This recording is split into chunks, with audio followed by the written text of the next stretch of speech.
teatro, se escapou na semana passada. Dessa vez.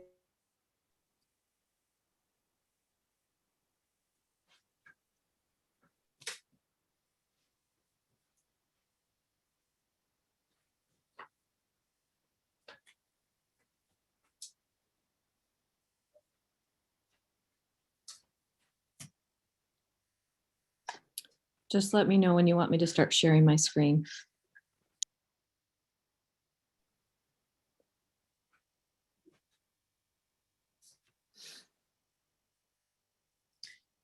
Okay, Dr. Scully, we are live on YouTube. So I think whenever you're ready to kick it off, we do have interpreters with us tonight. We have both a Spanish and Chinese interpreter. So if you are in the audience and you wish to listen in one of those languages, then you can go to the globe at the bottom of your screen, click on the globe in just a moment, and then select your language, either Spanish or Chinese.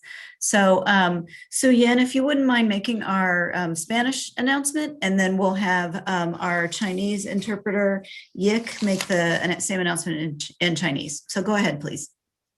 Tenemos intérpretes en español, así que por favor espere en la parte de abajo de la pantalla donde diga español y ustedes van a presionar esa parte donde dice español si quiere escuchar la interpretación en español. Muchas gracias. Mi nombre es Suyen.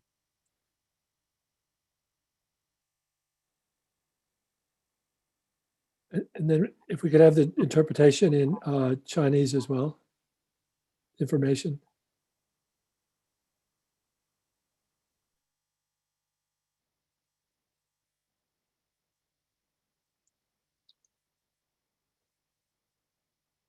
Ms. Chalkley, is it possible that our translator did not get in before we reached 300 people? That is possible. I do not see him in the list. So what we can do is I'll keep watching for him. And if he joins, I can move him over into the interpretation channel, I believe. And if not, we will find a way to make that accommodation for our Chinese speaking families after the fact. Right. And we obviously are recording this meeting. If you would like to or need translation, please let us know.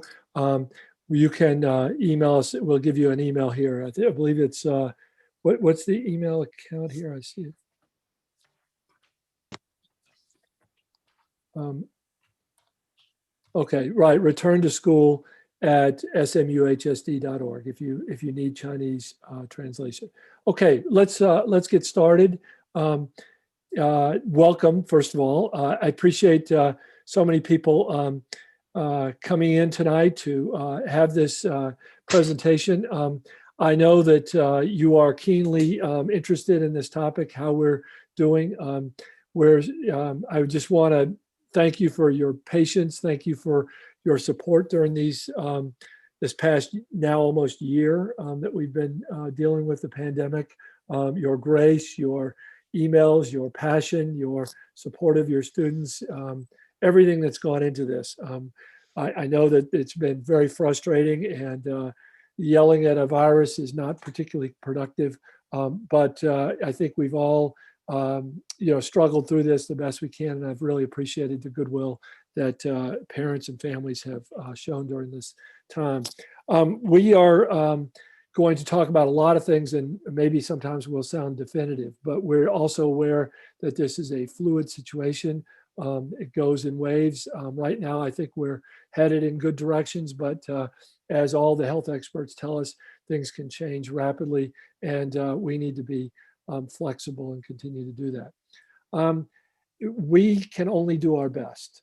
We want to follow the health guidelines as much as we can. We are anxious to get people back in person. I appreciate the hard work people are doing, but we're aware that Zooming through your high school years is not what any of us thought was what we would do. And so we're going to do the best we can here, and hopefully the health conditions will continue to improve. So if we go to the next slide here, tonight's goals, we want to try to help you figure out whether you're going to have your kids come back for in-person learning for the remainder of the year. starting March 31st for phase 3, or if you're going to have your student stay home. I think that's the biggest issue here. As a reminder, phase 3 allows all students who opt for in-person instruction to return to all campuses no later than 5 days after we go into the orange tier, and no earlier than 5 days after the start of phase 2. So right now it could begin on Wednesday, March 31st. If you looked at the health data, we are very, very, very close to the orange tier. So if things continue, even at a slightly better, or slightly, if they improve just slightly, we will be looking at returning to campuses on Wednesday, March 31st. So if you have questions, please send them to this email or put them in the chat. We are monitoring the chat, and we'll answer those questions as much as we can as we go forward. We hope to have time to have people ask those questions to ask the questions in person, to unmute yourself, and so we can hear and see you. And we'll continue to update frequently asked questions. It's on our website. That is available here. And then finally, we've hit 300. If you can text your friends who might be getting on, or if you hear from people, please send them to our YouTube channel as we go forward here. So this is a description. We'll go through these in more detail about what the expectations will be here as we open up.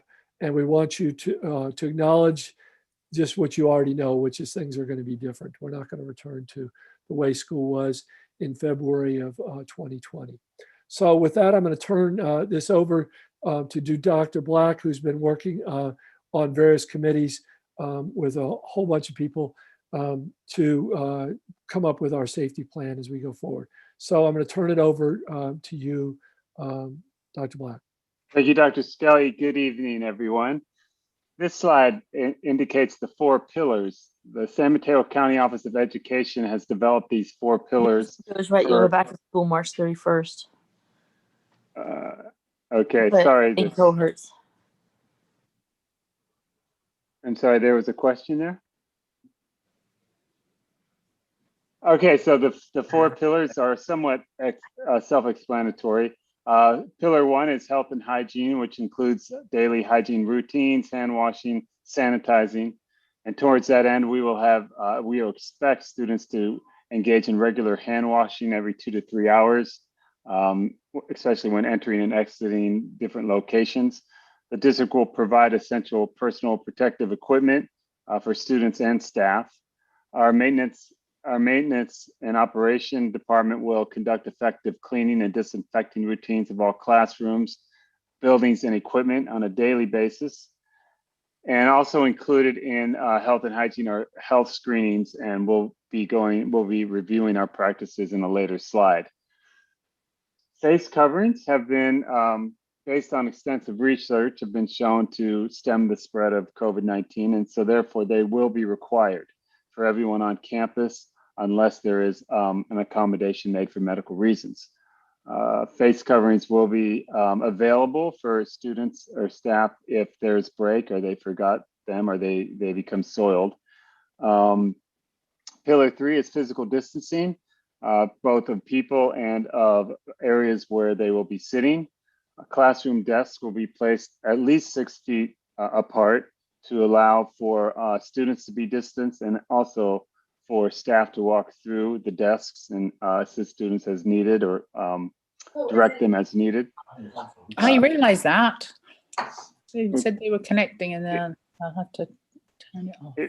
I'm gonna mute all participants, and then Dr. Black, if you'll unmute yourself. Sure. Okay. Okay. And I think we are down to pillar 4, and that's limiting gatherings.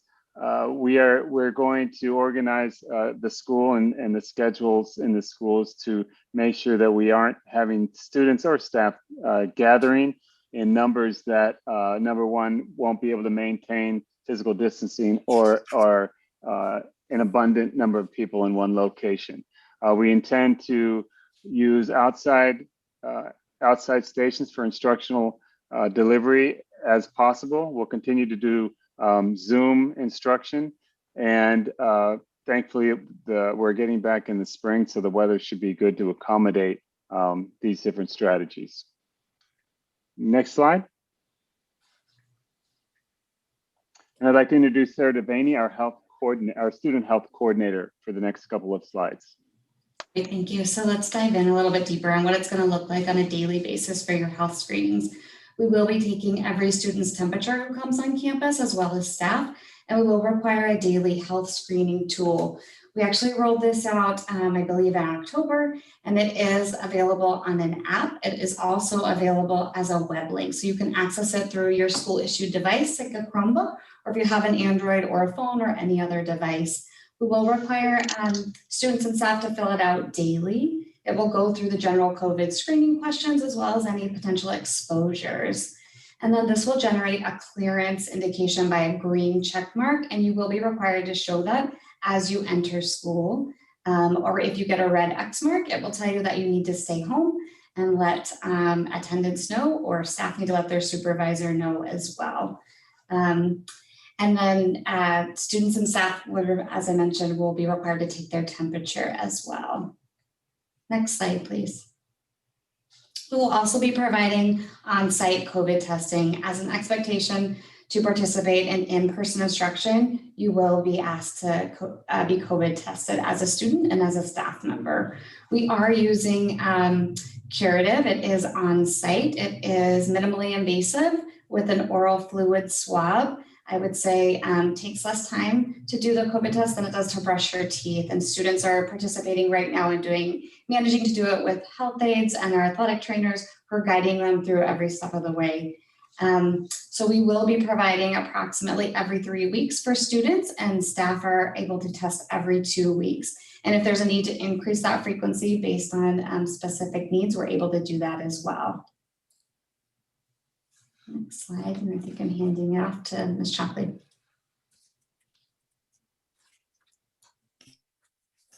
Thank you so much. So I'm going to talk a little bit about face coverings, physical distancing, and movement around campus. So, kind of the name of the game that we continue to hear is 6 feet of physical distance. So all students and staff will be required to maintain that 6 feet of physical distance at all times. And all students and staff will be required to wear face coverings while they're on campus. Students will be broken into cohorts to limit the number of people on campus at any one time. And just like when we drive our cars, when students are in the hallways, they'll, during passing periods, they'll be expected to walk on the right side of the hallway wearing a face covering at all times. Next slide, please. So for lunch and brunch breaks, students will not be allowed to eat and drink while they're in the classroom. Now we know that, every now and then a student is going to have to step out in the hall to have a sip of water, and that's completely fine. But otherwise, no eating or drinking in the classrooms. Students will eat in designated outdoor areas, and always, again, allowing for enough space for 6 feet of physical distancing. And food will be served in a manner that limits physical contact. And when not eating, students will wear a face covering when they're not actively eating or drinking. Next slide, please. So then restroom breaks, students will be assigned to restrooms based on their classroom location on the campus, and restroom capacity will be limited to allow for physical distancing. Next slide. And I'm going to hand it over to my colleague, Dr. Julia Kempke, to talk a little bit about the instructional model. Thank you, Laura. So the instructional model will actually look quite similar to what we've seen throughout this year. So teachers are still going to be teaching from Zoom, and what it will allow for is synchronous instruction all 5 days. So students in the classroom or students at home are still going to be logging into Zoom to receive their instruction. And although this isn't ideal, we are still in pandemic schooling, so it does allow for a few really important benefits. One, students do not have to change their teachers. Their schedules will stay the same throughout the spring, and they will receive those 5 days of synchronous time. And because the students will be broken up in cohorts, the students won't be able to be on campus all days. The days that they're not on campus, they're still receiving similar instruction. The classrooms will be set up to allow for that 6 feet, as Laura said. We've tested out the technology with teachers to ensure that they have the technology that will allow them to Zoom from the room. This includes noise canceling headphones, a larger monitor.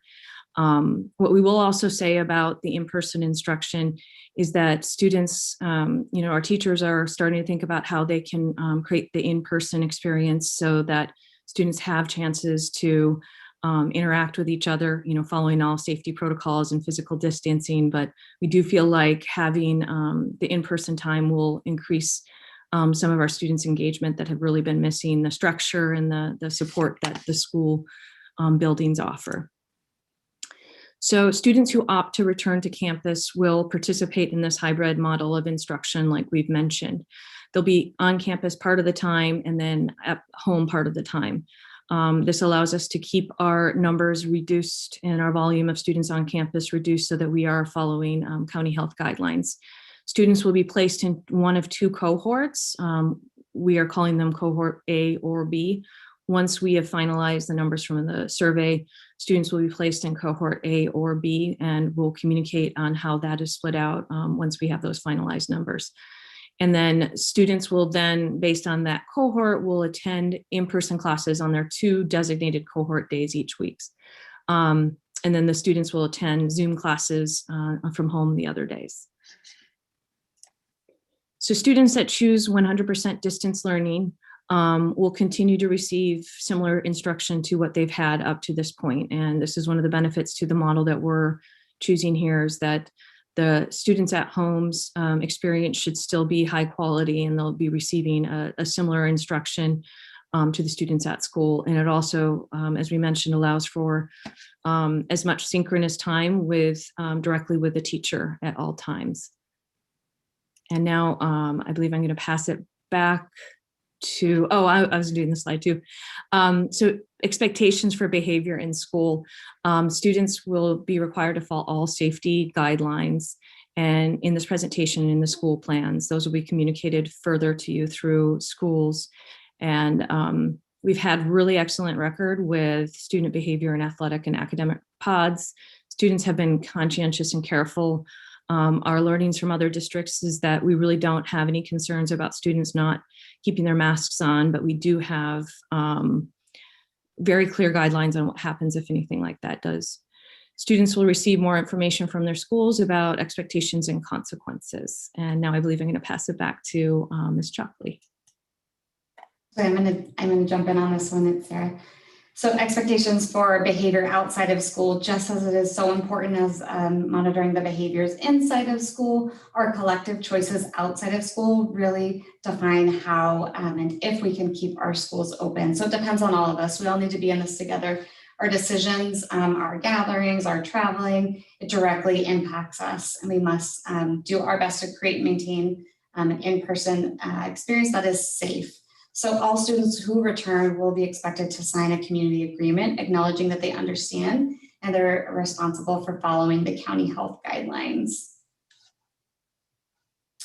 I think that there's also been a lot of questions around spring break. One of the things that's coming up right now is that there is current guidance in place related to travel. We will continue to update that via our health screening questions. And if that changes, we'll update that. However, if someone were to travel today, because it was spring break, they would be held out based on the current guidance that would require you to quarantine for 10 days after returning back to the county after travel. Next slide. I think that goes back to Ms. Chalkley. Laura, you're muted. Sorry about that. Yep, thank you so much. Okay, so we're going to talk a little bit about cleaning protocols. The district will ensure that all classrooms, restrooms, any workspaces that are used are being cleaned daily, and paying special attention to desks, doorknobs, light switches, faucets, any high-touch fixtures. All campuses have been cleaned throughout the pandemic and will continue to be cleaned nightly using Clorox 360 and number 49, which are said to kill coronavirus. And hand sanitizer will be made available in all rooms. And students will have a little longer passing periods than they have in the past to allow for time for hand washing. Next slide, please. So to talk a little bit about ventilation, all HVAC systems throughout the district will operate in a mode which delivers the most air changes per hour. So this includes disabling demand controlled ventilation and opening outdoor air dampers to 100% to allow indoor and outdoor air to flow freely as conditions permit. And we did get a question through one of our, I think through our email about, will we open windows and doors? And we did add this to our frequently asked questions. As much as possible, as much as it makes sense to be able to do that, we will open up windows and doors. And then finally, only classrooms that have MERV 13 filters will be used, and the MERV 13 filters will be replaced as needed according to the manufacturer recommendations. Next slide, please. I'm going to turn it back to Sarah. Great, thanks. So I know this is a big question that comes up a lot. So how will families, students, staff be notified if there is a case on campus? And we will communicate as quickly as we can when we learn that there is a confirmed positive case. The ways that we will do that is via email and text. Students will be directed on what next steps to take based on their level of exposure, as there are different levels of exposure. And then one of the ways that you can support that effort now is by checking your settings in your ARES communication. You want to make sure that you are allowing us to contact you via email, via text, via phone, via dialer, so that if there is a case on campus, you want to be notified. The ways that we're going to use to notify, you're able to receive that. Next slide. So the other thing that you can do to help with this process is if you have someone in your household who's positive or who is sick and displaying symptoms, what are the things that you can do to help protect other students and your household as well? Is you need to stay home if you're sick. You need to fill out your Live Safe on a daily basis. If you are sick or you have a confirmed case at home, you want to let your school health aide know or report it via that Live Safe app. You can also call our COVID response line, and you're able to leave messages in there. We check that both in English and Spanish and get back to you. You can also email me, and we are always confidential about sharing information. We never shared names. We never have the information identifiable to a student or a staff member. We just simply let you know that there was a case and your level of exposure. Next slide. I hand it back to Dr. Skelly.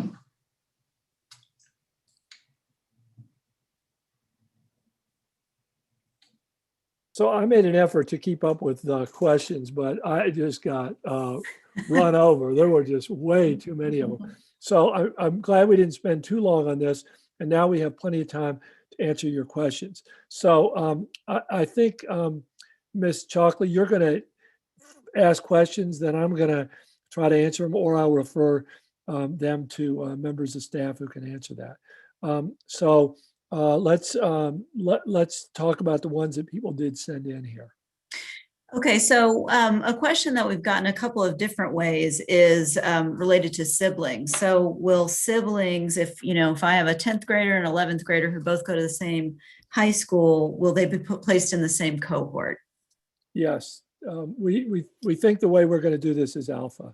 So the A group would be A through L or K or whatever, and then the other is would be the B group. That was a softball, Ms. Chalkley. That was a softball. Okay, so I'm gonna throw one at you that we seem to get over and over, and so I do think it bears repeating because I got this during our presentation. So it relates to how will students receive instruction.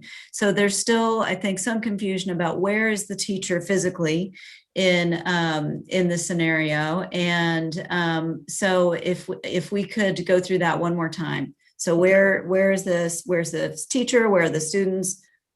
Explain the rooms and Zooms concept, I think. Right. So because we don't want to upset kids' schedules and teacher relationships, we're not able to shuffle and make everybody who comes in have one set of teachers and then others another. And I put this in the chat, but we're running about 40-60 with families. 40% want to send their kids back, 60% don't. And we expect those numbers to stay reasonably steady, but may change a little bit. So typically a kid will come and they have their 1, 3, 5, 7 schedule, let's say. They'll go to their first period class. The teacher will be there with a small group of students. If it's the numbers hold 20% of the students enrolled in that class, typically. The teacher will be on Zoom. The teacher will give instruction. The students will have their device, and they'll go through whatever the activities are. Now, in terms of, will the teacher interact with those students, there may be time during the class to do that. They may set up breakout rooms where kids can talk. Those are details that we're leaving in the hands of the teachers. But at the end of that first period class, the class will change. The kids will go through with arrows guiding them to go to their next class. They'll go to their third period class. They'll meet with the teachers, with the students in that class. There'll be a different group, and then we'll go from there. I notice will all teachers be there? Probably not. There are teachers with health conditions or other extenuating circumstances, in which case we will either have a sub for that class, or we will combine that group in a large area, like one of the gyms or the library or some other large space, so that can hold a large group of students, and those students will then be in a Zoom environment just as they would be at home. So that would be the setup there. So I think that gives you an idea. Fifth period, after third period is lunch, then fifth period, and then seventh period. We have discussed the idea of shortening the passing periods, just giving a little bit more time there for folks. The teacher will be there, and they will be conducting the lesson on Zoom, but there may be time at the end of the class for other interactions. Teachers may use the kids that are in person to as examples, or whatever, or take questions from them. That's up to the teacher, but the basic idea is zooming and then rooming are the kids that are there. I think that answers the question, but Ms. Chalkley, you can help me here. So the next set of questions is a multi-part question, so I'll kind of ask them one at a time. This has been a frequently asked question. What if you decide that in-person is not for you? You've made the decision to go back in person, and then you decide this isn't working out, or if you get sick, can the student make the decision to go back to distance learning? And then also, I'm going to ask it the other way. If you've made the decision to be in distance learning, and you decide, hey, I really want to go back, what about that? Can you make the decision to go back to school? So the second one is, the first one's easy. If you don't want to come in and it's not for you, that's fine. That the second question is, it would be dependent on space. Look, we want you to answer the question as honestly as you can and with your intentions. But we understand that things change, and we want to be as flexible as we can, but we will only, we got to pay attention to people who answer the survey the first time, and then you have to talk to the school specifically about it. Okay, part two of this question is, will students be able to choose their cohort? So in other words, can I choose to be in cohort A versus cohort B? No, not in this. You answer the survey, and then we'll go from there. I mean, we just can't, answer all these kinds of questions given all that's going on. So the next question is, the person is just curious to know about how many people want to come back so far. So Dr. Skelly did say earlier, we're running about 40% of survey respondents so far say they want to come back, and about 60% are choosing distance learning. And then this is another popular question, which I'll give to you, Dr. Skelly. What does fall look like? What will we offer 100% in-person instruction in the fall of 2021? Boy, that's sure our goal. And if we can, that will be what we'll be trying to do. We want our students back. Teachers want to be back. It's not going to be easy to break some of the psychological factors for students and families, but we're hoping that the vaccine seems to be working. numbers are declining and we're hopeful. But this is not going to be, sort of a smooth piece all the way through. The next question is, will we be back to a full school day schedule? So in other words, 9 a.m. to 3:15. No, it'll be the same schedule that you have now, with perhaps minor changes, as I mentioned, around passing periods and the like. Okay, so I want to ask a question that's related to biotech and other labs. For students who will opt to continue to Zoom from home rather than at school, how will the school accommodate access to in-person for hands-on work such as lab session, e.g. biotech program, or a group project like construction of a poster? In other words, students who will finish the year from home, how can they have the opportunity to conduct real lab work rather than software simulation? Well, so I was in a biotech, observing a new biotech teacher, and they supplied the materials for the students at home. I don't know what the teachers will do on every single process, but we're as committed as we can be to allowing to having the virtual experience match the in-person experience in terms of the learning product for students. Now, if you're in person, you can obviously do some things that you can't in other situations, but there'll be some opportunities that when you show up. But to the extent that we can, we want to provide students with the learning that they would get at home or in person for the remainder of the year that we're in session.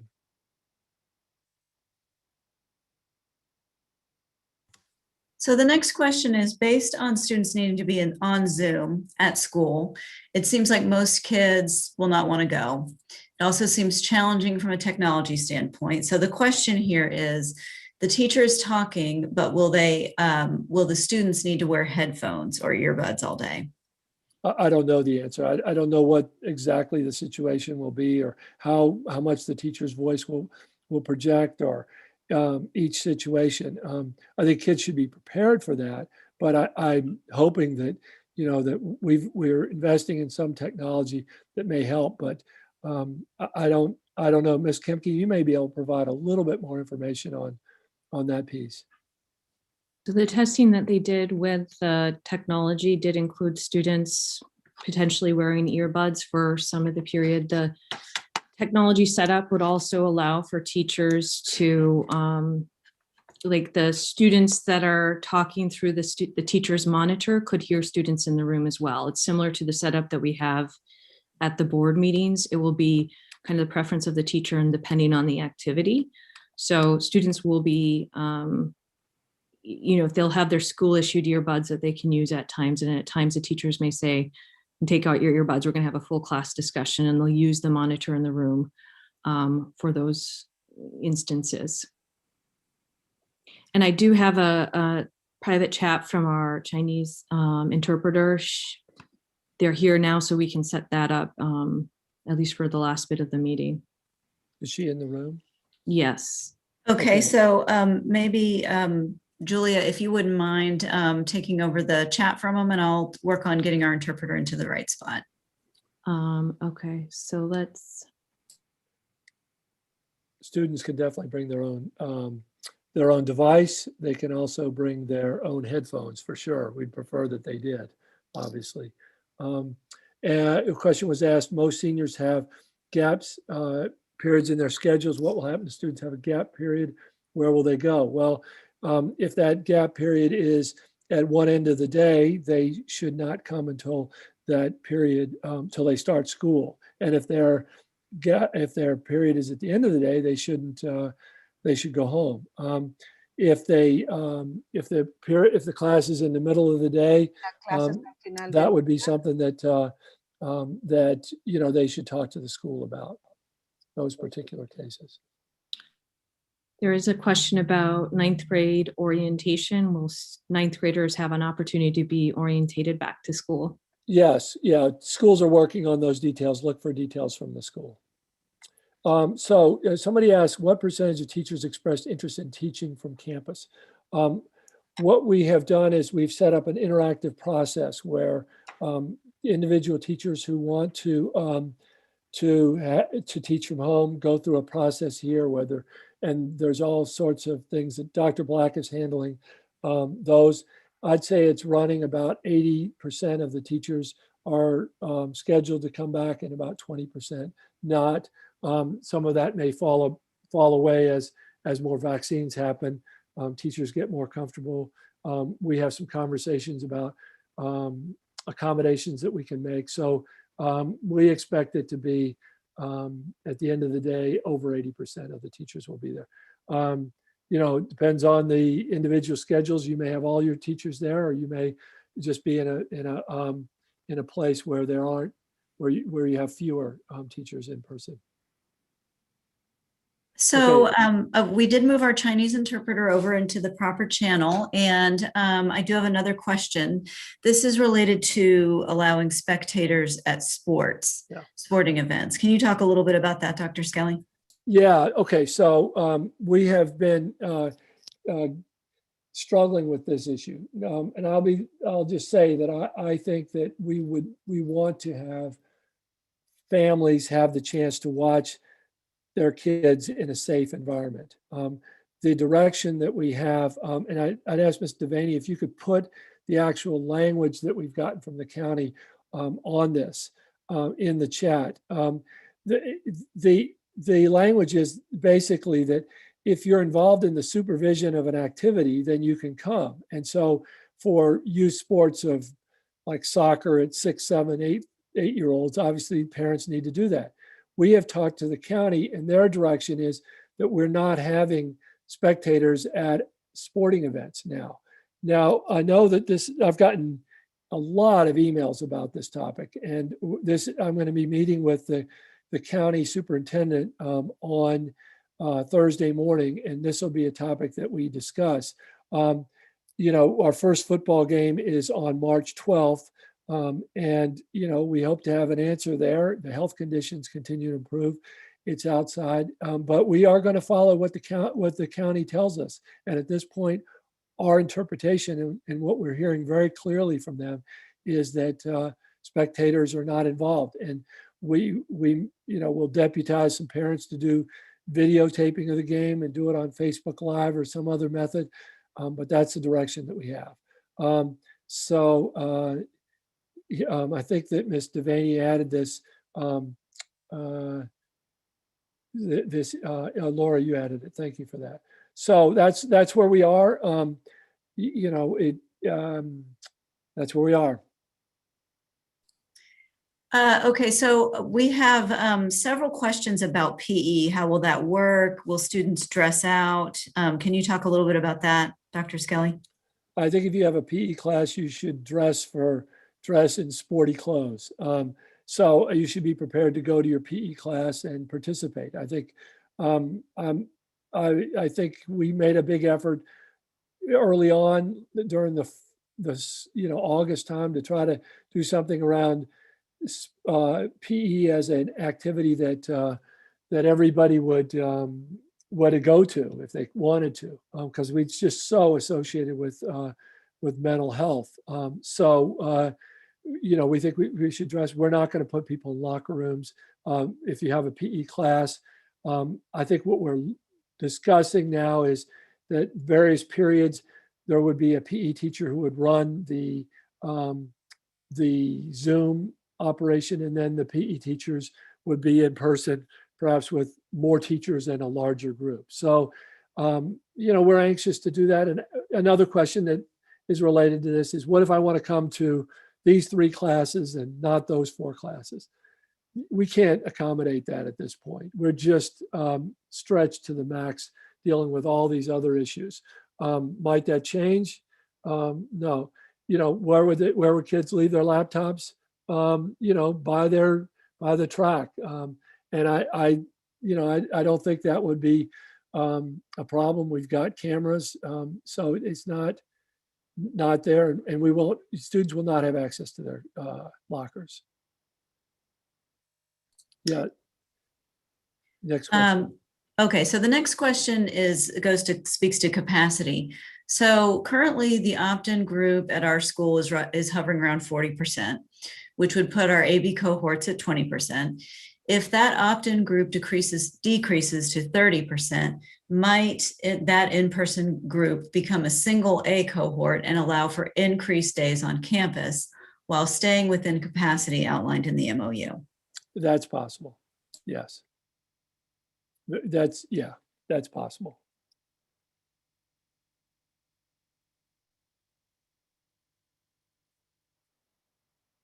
Other questions?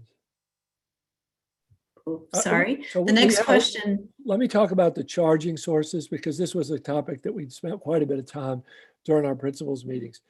If you're coming to school, we will remind you often to charge your computer, and we think that computers can last through the 4.5 hours or 6 hours there. But we'll have places for that. And further, if a student gets in a position where they can't, their laptop is dying, we will make arrangements. We're not just going to, whether it's a borrowed Chromebook or something else, so students can continue to do that. So the school, Armando asked about can students bring their own laptops? Yeah, they can bring, they don't have to, but we can, the school has already provided Chromebooks. If you still need one, you should certainly reach out to us and get those. We can make those happen.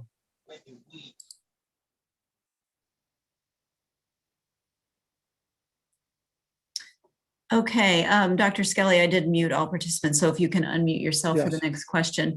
This is a similar question. My daughter's already turned in their school issued Chromebooks. Can they bring their own laptops, MacBooks for in-person learning? Yes.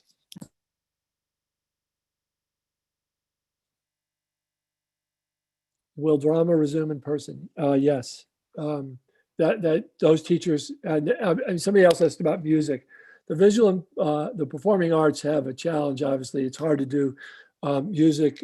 After observing some classes, they're doing a tremendous job there. Choir is going to be a challenge, but the teachers are going to have to figure that out, and they're working on ways to do that. And so, we'll manage that the best that we can. So the next question, I don't know that we'll have an answer to this, but if we don't, we'll certainly look into it. I'm wondering, will Samtrans be running buses, or will it be car drop-off only? We're exploring the possibility of, given the numbers, of perhaps offering bus service from, say, Foster City over to San Mateo High School. If we can do that, we will. My bike ride is farther than Foster City. It's a good way to start the day. So to the district office. So I would encourage kids also to use this time to start biking to school if they can. It's not going to be easy to do any of these things, but unless it's a very hilly area, most of our students can get there. Can you drop off before 9 for working parents?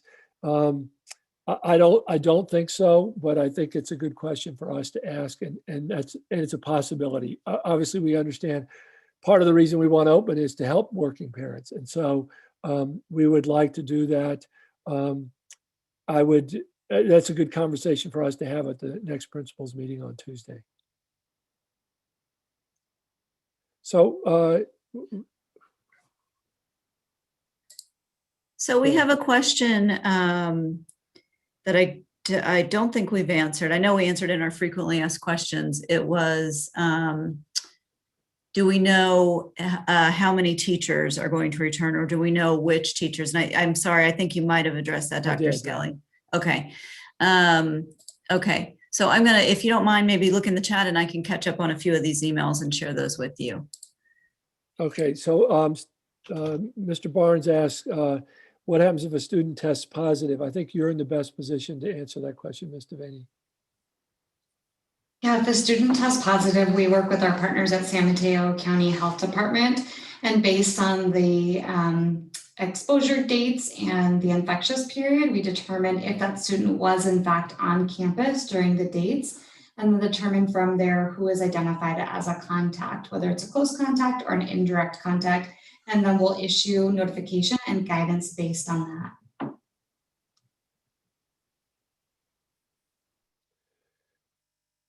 Okay, somebody asked about how does our plan change to SP 86? I think he's talking about the governor's piece. It doesn't change at all. So I think that students, if they want to, Fatib says, given the limits on amounts of students who can return, will selection be done by lottery or based on students?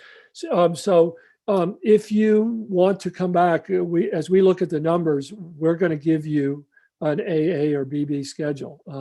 There may be some classes where, you know, the number of students won't answer. So that's where we are. I mean, we expect to be able to, if you want to come back, we can give you 2 days there. In terms of priority, you know, we think we can handle everybody who wants to come back. There will be some students that schools will reach out to who are, you know, at least from our perspective, really struggling to do well in distance learning, and we'll encourage those students to come in if we have capacity for them. Somebody asked about the building at Burlingame High School and its ventilation.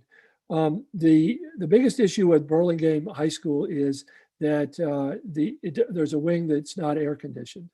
That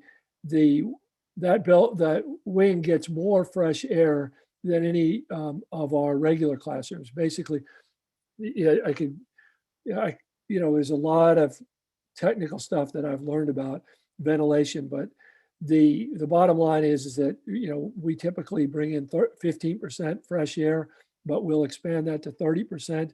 There's something called ASHRAE that guides our decisions about ventilation, and we meet all those conditions. But if there's any concerns at all, we will be putting in air filters directly into the classroom, and that's what we plan to do at those classrooms in Burlingame where the concerns have been expressed.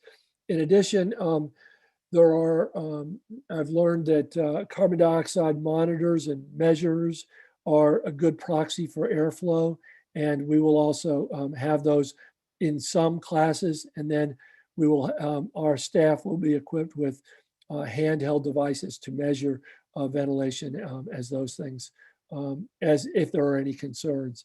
Once again, we think with the number of kids, students and adults in a classroom, that, you know, given the volume of the spaces, that these won't be a problem.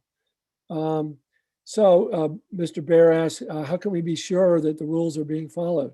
You know, if we're going to have 100% compliance on this, one of the health directors I heard said that going out now without a mask is like going outside without pants on. So we fully expect our students to obey this, and if they don't, then, you know, coming into school at this point is a privilege. So, you know, we have a discipline policy, and there's warnings, and then, you know, we don't have to have students there who won't abide by the expectations. And lunchtime will be regulated, you know, so that students stay 6 feet apart. We have enormously compliant students, and we expect them to obey, and there may be a few cases where they don't, but you know, high school kids these days are great, and they do what their expectations, because they understand that this is a public health issue. So we got a question just moments ago, and I believe you did touch on this earlier, but it might bear repeating since we just got it. The question relates to a family who's already submitted the survey. They made a choice to do 100% distance learning. Can they change their survey answers? And the answer is yes, you can resubmit before the deadline of March 4th. And then, but we really, you know, hope that families will submit one survey, but understand if, you know, you've learned something new tonight and you need to submit a new, you know, your new opinion. So that's okay up until the deadline. I think Mr. Santos has his hand up, or is he our translator? He is not our translator. Okay, he has his hand up, and so I don't know. It's fine. I'll lower his hand. Okay, other questions?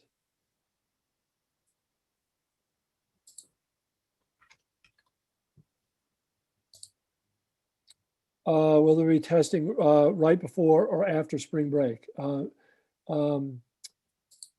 Devaney, can you share with them the results that we've had so far when we've tested, just with students and staff so far, and sort of how that's going?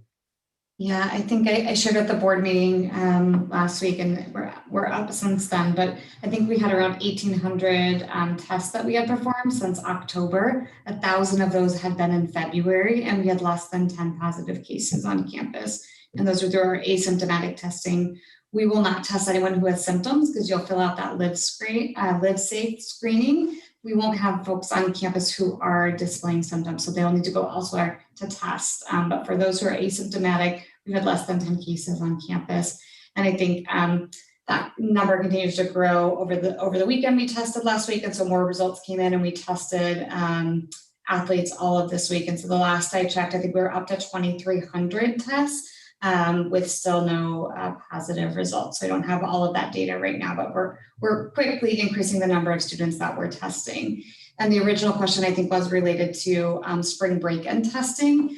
You know, our phase 3 is going to start right before spring break. And so testing is good for the day that you test. And so we're going to do our best to test those phase 3 students in anticipation of returning, knowing that we will likely have to test as well after spring break. And at this point, we are on a 3-week rotation, and we are testing twice a month for those students. When we get into phase 3 in April, we are likely going to change our testing availability. Rather than only twice a month, it will be a Monday or a Tuesday if you're in cohort A, or a Thursday or Friday if you're in cohort B. And we will be able to rotate as well, still every 3 weeks, but just more availability on Mondays, Tuesdays, Thursdays, Fridays to test on site to help with the impact of the number of students. Okay, I had a couple of questions here in the chat here. Why are students on headsets if they return to class? They may not need to be. I think you just need to be prepared for the situation there. Why would you come if you if you're just on Zoom? Well, I mean, I think our teachers are, 80% of the teachers are coming back, and they're anxious to see kids, and they're not going to ignore students that are there. And I don't know about you, but I remember the teachers that I had, not who was in the class. And what I have heard from parents consistently is kids want to see their teachers, and this is an opportunity to do that. Is it perfect? No, but it's the best that we can do as we go forward. Turnaround on the test results are roughly 48 hours. So, I guess the question, one of the things that I've been thinking a lot about is sort of risk management. So, one thing is not going to stop. I mean, we could test kids every minute and they could get COVID the next. So, you test, you have the screening, you have the 6 feet apart, you add all those things up, and we think we have a really safe environment for kids. We wouldn't be bringing kids or staff back if we didn't think that was the case. And so families have to decide whether or not this is an environment that they want to go to, or that they want, for their kid, working out distance learning is fine. We like the numbers to fall somewhere around 50% because that's manageable. That works. But we also want to serve every family and give different options because people are in different places. Somebody asked about traveling over spring break. We really hope that you will stay home, because if you're coming in afterwards and you've made that commitment and you don't show up, the teachers are going to be disappointed, and it just makes for sort of a crazy world. Ms. Devaney, you could probably answer. The travel guidelines are a moving target and may move more between now and the 31st. I mean, on a personal level, I thought about traveling in over spring break, but then said, I'm just going to wait until the summer. So we would rather you did that. But we know that every family is different, and there are lots of things going on. But now I've talked too much, and you're the expert, Ms. Devaney, so go ahead. I think you nailed it on the head there. We will try and keep up to date as much as possible with the travel guidance. If you were to travel today out of state or beyond that 120 miles and participated in some of those high-risk activities, were you attending a tournament? Were you attending a large event? Were you attending an out-of-state activity that is currently not allowed within our county, within our guidelines? Yes, you would have to quarantine for those 10 days. But we know that that might change and we'll stay up to date. And if that does change, then we'll update our process, our policy, and get that out to folks as quickly as we can. We know that there's guidance that comes out nationally and then at the state level and then at the county level. And so we're bound by all of that guidance, and whatever is the most strict is what we're held to. And so right now we know that we're bound to SMMC and San Mateo County guidance. So I have a couple of questions. I'm sorry, though. I feel like I interrupted you, Dr. Skelly. No, you go ahead. Okay, so this is a multi-part question about hierarchy for returning to school. So a couple of these questions we've answered, but maybe we can just kind of fill in the blanks. Is there a cap on the number of students that can return to campus? Will freshmen and seniors get priority? Students with IEPs? And what if we're able to indicate that A, our student really needs to go back, or B, they would just like to go back, but would do just as well at home? So as I said before, they can come in. If they sign up, they can drop off. If they don't sign up to come, it's on a space available basis, and we'll handle those. I certainly wouldn't expect for the first week that we came back that we would be able to accommodate that.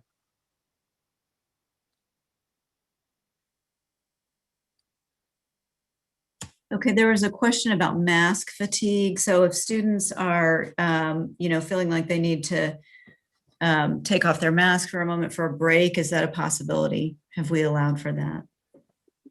No, I think if your student can't wear a mask while at school, they should stay home at this point.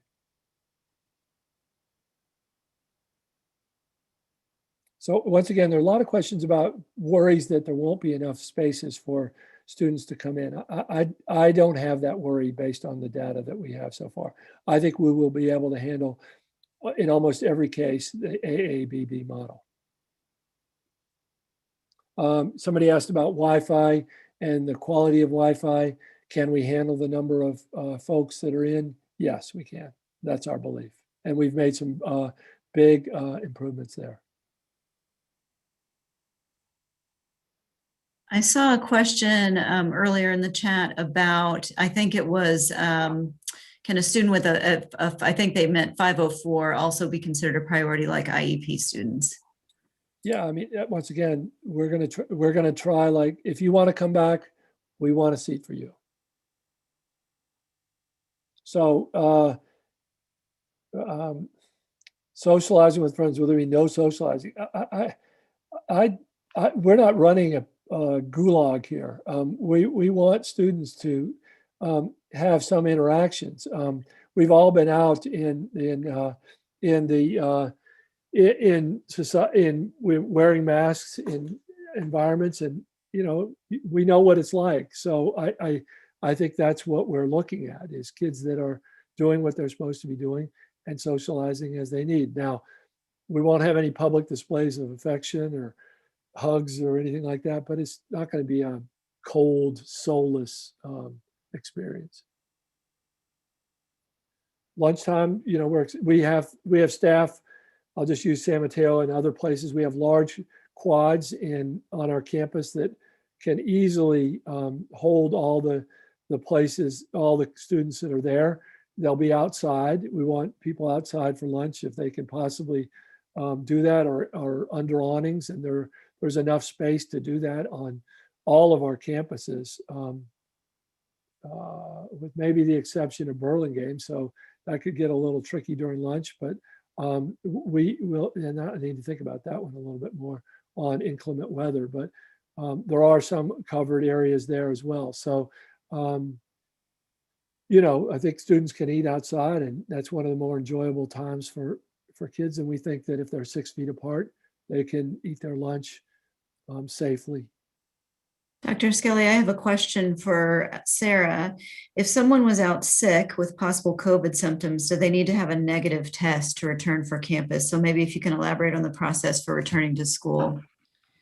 Sure. San Mateo County Health has spelled this out really nicely, as well as the Office of Education and the Pandemic Recovery Framework. There's lots of great details that meets all of the scenarios. So if someone is out sick and they have tested positive or they have a negative test, depending on their symptoms, depending on their exposure, depending on the unique circumstances of that case, there is a pathway to return to campus, and it really varies based on your unique circumstances.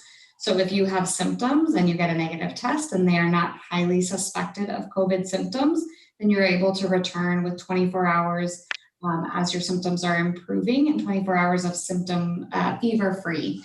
And so that's one case scenario. If you are a positive case, or if you are a member of a household and there's a positive case, there's a different return to campus pathway. So I would recommend looking at our reopening plans. There are lots of great links in there that describe these scenarios, but I'll link that here in the chat as well.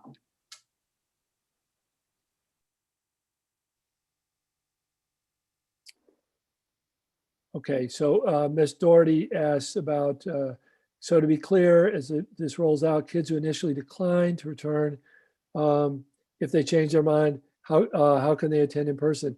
You know, we'll have to take that as a space available. You should not enter into this process expecting that, you know, a space will open. It may not. And it'll be somewhat a function of how well we're doing with the students who do sign up for that. I can't be more definitive than that. And how will finals be handled? That's up to the teacher to address finals. They may do things like, I just don't know. That's up to individual teachers. Okay, Ms. Chalkley, hit me with your next best shot. I don't have anything else in the emails. I think I have gotten everything. However, I will comb through them again tomorrow and extract anything that we need to add to our frequently asked questions. And it's likely that we'll be updating those daily between now and, you know, in the foreseeable future. So I will make that commitment to our families to do that. So I'm going to take some of the, I'm going to assume if we're not going to go back through the chat, but I will take questions that go through here. Kids are allowed to play mutual sports now. Yes, that's accurate. Are the 3 steps of phase 3 done over 3 weeks? I don't know what that means. So you'll have to talk to your individual school. With the return to school, will indoor sports be allowed, basketball and volleyball? That's all subject to health conditions, and maybe somebody could put in the chat the link to the athletic, you know, what zone each sport's in, and all those pieces. Students are able to shoot around in the gym and begin some activities. So that's what's going on right now. I know that Aragon has, thank you, Vitab, about Aragon, that they're working through their information there. I don't know the actual schedule. That's, I think there's something I'm going to next week at Aragon, and they're working through their stuff. They're one of our largest schools, and they will undoubtedly do it. I have no doubts they'll do a good job. So if you get on a plane for spring break, you should quarantine. Yeah, I mean, if you're going to get on a plane and go there, you should probably plan on not coming in. Rational, if you drive in your car to your second home and stay in your second home and drive home and don't interact with anybody, well then, I think common sense applies here. Immediate family for sports. This issue has come up. The reason for the change is that we are closely reading the county direction on spectators. We are going to continue to look for clarification, and we'll publish that out as soon as we can. We anticipate the biggest interest that parents have, at least at this point, is around events that start on September 12th. Patty, I'm not sure what I can do to help you. So I'll do, it's just, so we put in back what we have received from the county on limitations on observers. Okay. We'll continue working. You're not sure what you can do to help me? All I'm asking for is a rationale For not allowing spectators at sports in San Mateo Union High School. Okay, so Ms. Devaney put in this chat here what the limitations on observers are. So it says to immediate family members and for the strict purposes of age-appropriate supervision. So we at this point, when we read that phrase, that implies to us that the strict purpose is for supervising students. If we're the coach, that's where we, the coach and the staff that's there are the supervisors. I completely understand what you're saying, and I'm utterly sympathetic to your case. And I want to argue that, not argue that, I want to discuss that further with the county health, but that's where we are now. So, I wish I could give you a better answer on Tuesday night, and I will work for a answer you might like better later. That's the best I can do. I just want to point out that I think that we're actually putting people at risk here by refusing to allow people in the stadium. You're going to have parents waiting outside, standing close to each other, vying for a spot to see their kids play. And that's a much less safe situation than spreading out within a stadium and socially distancing, which we are all very familiar with doing at this point. Yeah. Patty, we're not, the difference between our thinking is razor thin. So I understand, and I appreciate your passion on this topic. And I have a lot of emails that express similar thoughts. Hey, this process is way too slow. By the time the schools open, the school year is going to end. Yeah, I am frustrated too, Mr. Strictly. We're doing the best we. But no, you're not. No, you're not. You should all be fired because you're not doing your jobs. Our children have suffered now for a whole year, and this is awful. Absolutely awful. Excuse me, sir. Okay, let's do this. These people are trying to ensure the safety of our children. Please don't attack them. What? So, okay. Okay, can I just suggest that we do the best we can. I'm happy to talk individually with parents, get on a Zoom call if you want to go through this. I know it's frustrating, and we're doing the best we can. We discussed whether we would open up the conversation for people to talk. We said we would. Anyway, I appreciate your point, Mr. Stickley, and I'm happy to talk with you offline as we go forward. I appreciate your passion too. Okay, other questions that folks would have? There are a couple questions about the school schedule for next year. Yeah. So this is an area that Ms. Kemke is going to start working on. I think one of the things that we found is that a later start agrees with many of our students. I think when we look at the calendar next year, I would anticipate something where we would start most students later, probably 8:30. If you've followed the legislation, we're in the process of moving to an 8:30 start time. So this is a good chance for us to do that. I think we will have fewer. We will go to something where we don't have a Wednesday, where every class meets. We'll probably have very consistent schedules for our schools. And I would say you'll have block classes similar to what we had this year. We're looking for the state for how many minutes we'll have, how many days, all those requirements as we go forward. Stay tuned, and we'll also we'll begin discussions on those things as we go forward. Somebody asked about AP tests if you choose distance learning, you don't have to, that decision is independent of how you take the AP tests. So if you come in person, you can take a distance and vice versa.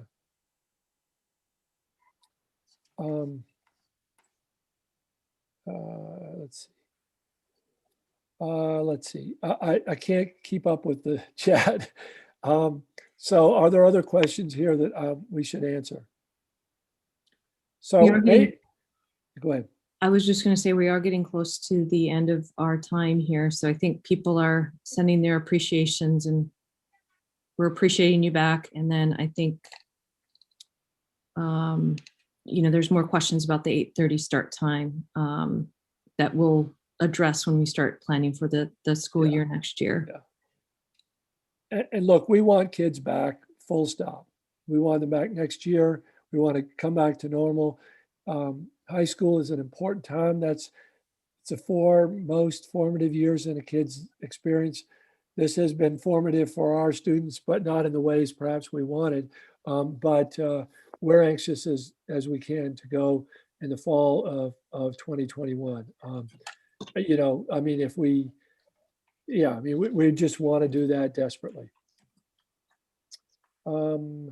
Okay. Anything else? Dr. Skelly, did you talk about, it looks like there's a few questions about vaccination rollout to teachers. Did we Yes. mention that yet? Yeah, so I've been I communicate almost every day with staff, and I am Irish, and so I'm hoping that by the luck of the Irish, we have everybody who wants to get a vaccination done by St. Patrick's Day, and it might happen. So we're working hard to do that. I have to say that as an educator, I feel privileged that we're early in the line. You know, I think that says a lot to me that, you know, education is viewed as an important piece here. So hopefully we'll get everybody done with the first dose by then, and many of them will have the both doses done by the end of spring break.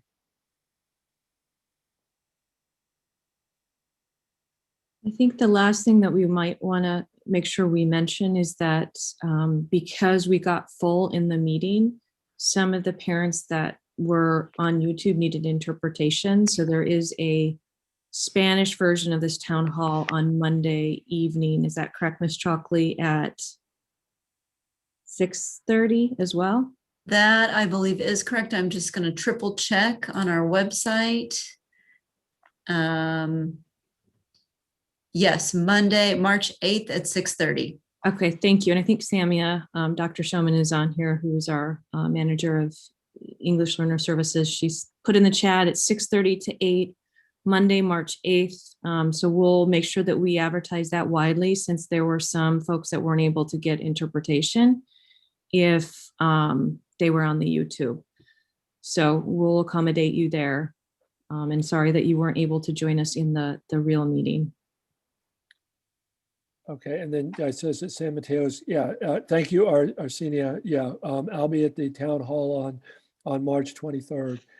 Somebody asked about bus service. We're working on that from Foster City. Stay tuned. Yes, this meeting is recorded and will be on our website. If the teachers are on Zoom, you know, we are expecting teachers to monitor the group of kids that are in person, Ms. Lockman or McLaren. Okay, I think that it's almost 8 o'clock, it's 7:45,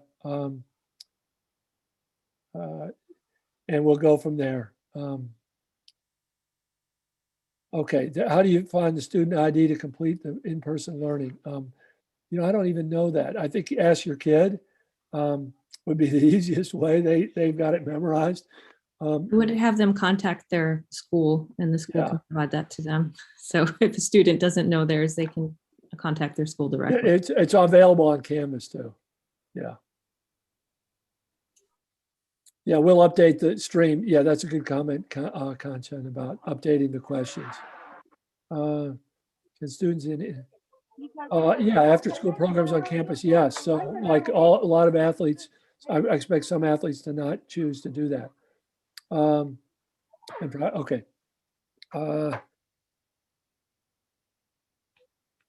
Yeah.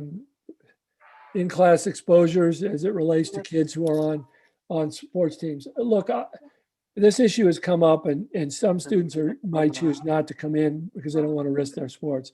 The case numbers are way down, and so we hope that you will choose to not. If you want to come in for in-person learning and play sports, that's what you should do.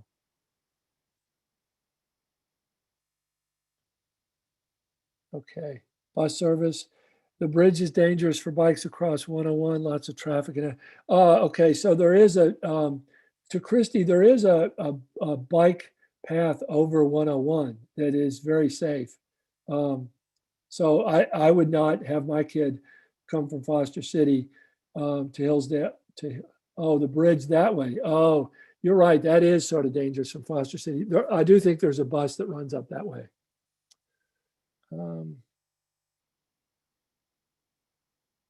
Are teachers going to school? Yes, they are. To Petra Yan, the answer is yes.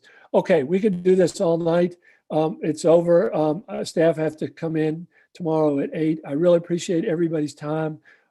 We will get through this. The human race is undefeated against pandemics, and I think we'll emerge from this as well. So thank you. Mike, I hear you. Okay, thank you. All right, so I'm going to go ahead and end the meeting in 3, 2, 1. Good night, everybody.